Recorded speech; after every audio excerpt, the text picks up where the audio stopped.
Hey everybody, it's Bob Crossan, Senior Managing Editor for Water and Waste Digest. I'm here with Liz Lackey. She is the Water and Wastewater Team Leader for Herbert, Rowland, and Grubik. She is one of our young pros this year, and throughout the entire month of May, we will be featuring all of them in video interviews. You can catch them twice weekly on Tuesdays and Thursdays, so definitely check out Thursday's interview and next Tuesday and next Thursday's interview. But before that, let's talk to Liz.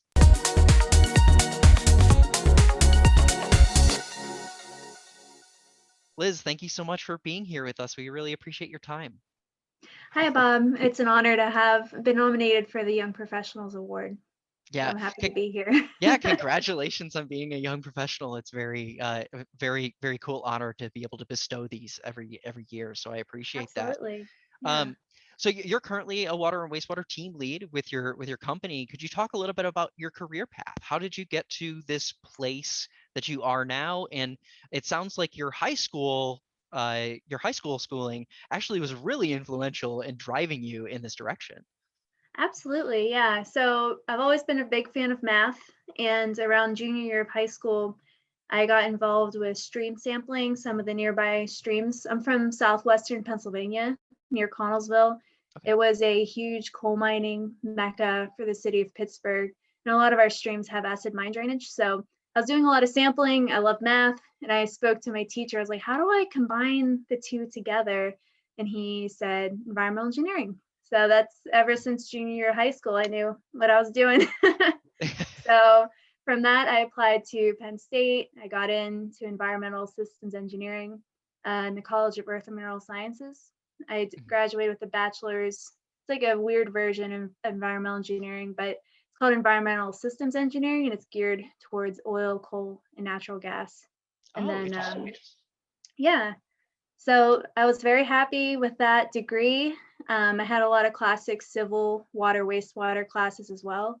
And I was initially hired at IBM at a semiconductor facility. They make computer chips for, like Xboxes and radio towers. And they had several wastewater treatment plants, and I worked at the activated sludge one. It was such a great experience to work on the industry side. It was really fun to try to figure out what was going on with the plant, how it tied into manufacturing, and all the other utilities on site. Mhm. Um, from there, I was in a long distance relationship with my now husband. He was out in Colorado, so I decided to go for my master's. I got my master's at the Colorado School of Mines. My advisor was Professor Zahi Kath. I did a lot of research with membrane fouling, specifically forward osmosis membranes. And I got a lot of good membrane experience. It's a pretty advanced technology, so I was really happy to get that under my belt. And then after that, I worked for the city of Thornton in Colorado. I got to be an operator once a week. I was their process engineer, so just pulled a lot of things together for me, technical wise and operations wise. I worked for their big 50 MGD membrane plant, and they also had a 20 MGD conventional filtration plant. So I had a wide spread of exposure to all kinds of technologies. So Mhm. from that, we moved back home, start our family, and in the Pittsburgh area, I'm with HRG, and now I'm on the design side of things. So it's really fun to be learning all of these different aspects of water and wastewater engineering. Mhm. So that's Yeah, where I'm at today.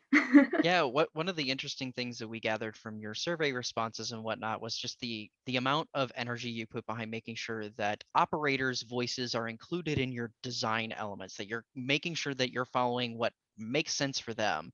How much of that is your experience having been on that side and making sure that you want that voice involved there, and how much of that is just knowing that you're trying to make the best possible outcome for your team and your work?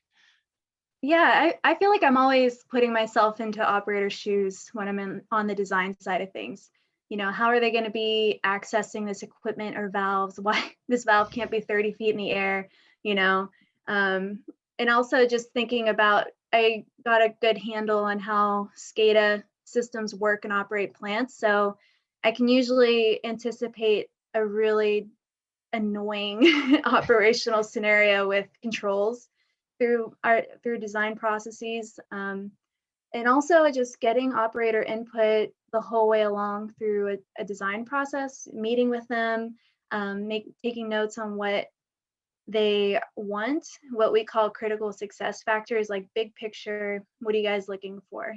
Operational flexibility, you know, redundancy, different things to make give them what they want, because they're the ones operating it after we leave on the design side. So Mhm. Yeah, what are some of the tools that you use to make that a success? How are you interacting with them? Are you using video tools to talk to them now with the pandemic and whatnot? Or is it more of a it's better to be in person type of thing? usually in person and walking through the physical areas that we're designing around as well. But I think meetings are just critical for that. And when you have drawings produced, setting them in front of them and getting their ideas. Um, One of our clients, we called it arts and crafts meeting, where we had we had unit processes all sized out, and we cut them out into their shapes, and we had our client and the operators and the manager like move them around their site to walk through like all the design issues with how it's laid out, and you got to see what they want. Mhm. So that was kind of a fun thing that we did. Yeah, I kind of moving more into some of like the personal territory and stuff. What we gathered too is that science and obviously math really lie at the heart of what you really enjoy in life. It seems like, and this is even extrapolated through what your favorite memory was. This solar eclipse memory. Could you tell us a little bit about the solar eclipse memory that you had? Why it was so memorable for you? And I'm like. The connection I'm making here is that like math and astronomy are just, I mean, they go hand in hand, right? Right. So, Yeah.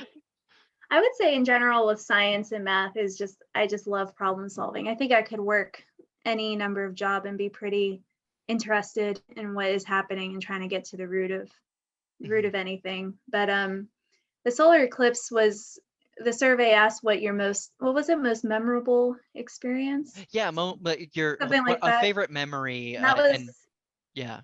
that was the first thing that popped in my head. I mean, I we were going to the CU Boulder Planetarium Mhm. frequently, and they had discussed the solar eclipse. We were like 2 years out from it, and I was like, okay, it's crossing through Yellowstone. We need to book a place for that. So we got that on our radar pretty quickly, and it was just an incredible experience. West of Yellowstone, it's kind of flat and a lot of scrub grass, kind of deserty.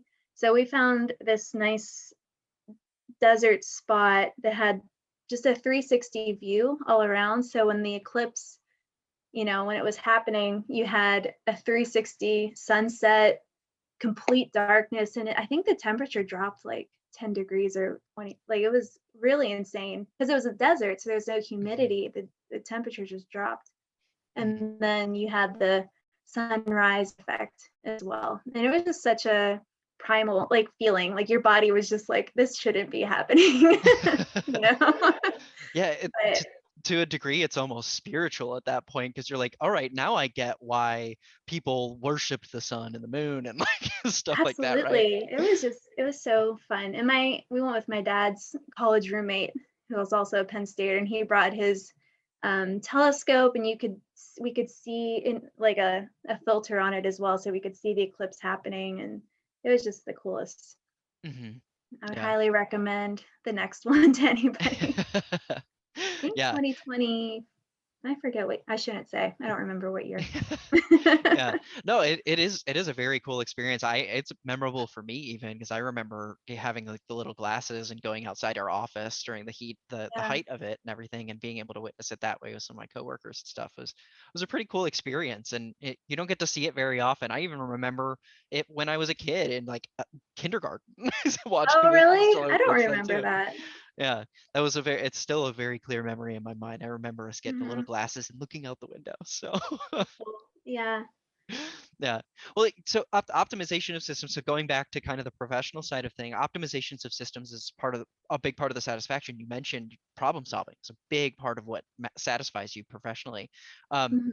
why does that bring you joy? Like, what makes that a consistent income of satisfaction for you on a regular basis for your work? No, I just, when you're able to optimize anything, whether it's like, I'm really organized. I'm like known for being probably too organized and just, I don't know if that's the same dopamine center of the Hmm. brain, but um, I just really like seeing the results in the data, hearing it from the operators that things are running better as well. You see chemical savings, you just see better operations, like they're not having to play around with SCADA as much. So it's kind of I like seeing it in the data, seeing savings, whether it's energy or chemical costs, and also from hearing from the operators that their lives are a little easier. I'm always thinking about the operators, whether I'm trying to give them tools to help their day to days better or for planning, you know, planning different plant upgrades, make sure they coincide well with what's going on in distribution systems. So Hmm. yeah, it kind of goes back to I'm always putting myself in operator shoes whenever I'm thinking about these kind of things. But Yeah. Well, and thinking about the math side of that too, right? You like see all these little data charts, and then you can just see how the correlations occur. And like, oh, if I do this, then this tends to happen, or if I do that, that tends to happen. And there's a lot of curiosity that is involved in like, ooh, I wonder right, what happens if I do this, or what if I do that? I love tinkering and coming up with hypotheses and proving them wrong or right. Um, yeah, and just building usable tools around those things too. Like it's one thing to try to find an answer to something, but it's another to make it implementable and easy to use, you Hmm. know. Yeah. Yeah, there is a lot of fun in that too. I get to do that a little bit with my job with data metrics of like who likes what articles and stuff. Ugh, But I love data. I could sit and do data all day.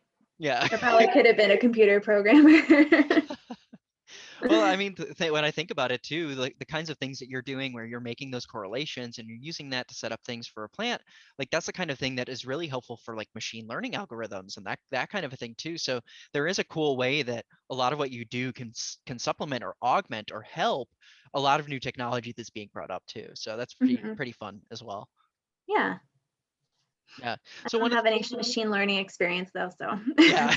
Well, I mean, a lot of it is hypothesis and like what correlates well, what's good, what's bad, all that kind Yeah, of stuff. But I wanted to end on our the last question, which I'll be asking all of the young professionals this year, which is how would you cater to and grab the interests of the next generation of water industry workers? As we all know, workforce is a big major issue that needs to be addressed, not just in water, but in really all the blue collar jobs, right? Um, yeah. so what types of things would you look toward, and what type of advice would you give to an employer looking to find those young professionals to raise up and hire and bring into their companies? Yeah, so from engineering or operator side, I'm not sure people are totally aware of water and wastewater existing as an industry, and how stable, if from the economic side of things, it's a very stable job. There will always be water and wastewater. A lot of our infrastructure is like 30 plus years old, so there's going to be a lot of upgrades, in the Mhm. next decades. And so awareness would be a key part of that for sure. And that falls more onto our society, like our associations, to make that awareness happen. As an employer, I think internships are really key. I know at my last job at the city of Thornton, they did try to do operational internships to try to get young people to see the operation side of things. Engineering, of course, always has internships as well.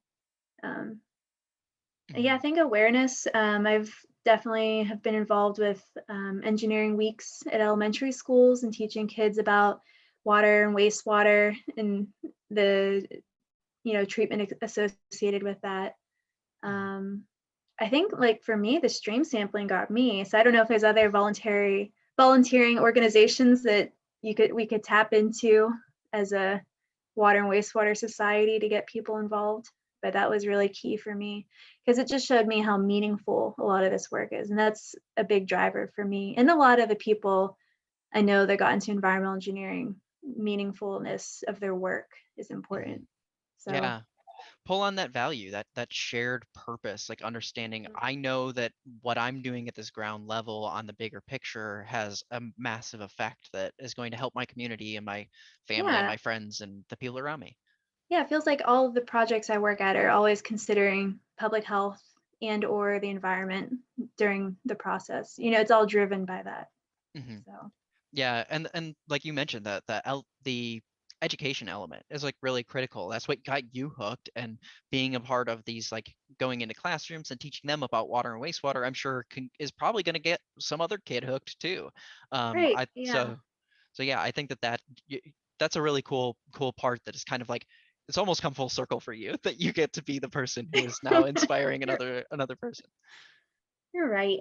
This is a good conversation. Now I'm like, maybe I should try to organize this kind of thing for our local chapters, which I know already happens. So I can check in and see how I can help. So Yeah. Well, Liz, thank you so much for talking to us. We really appreciate it and getting to know you a little bit more and about your career and whatnot. For anyone who's watching, you can check out our future Young Pros videos on our website, wwdmag.com/videos. You can find them there on Tuesdays and Thursday nights. You can check us out on Facebook as well. We premiere them on Tuesday and Thursday night there. And we will have the article on our website as well. So you can read some more information that was some stuff that we didn't talk about today is included in the article there too. So thanks again, Liz. We really appreciate you being on the call today. thank you. It was fun.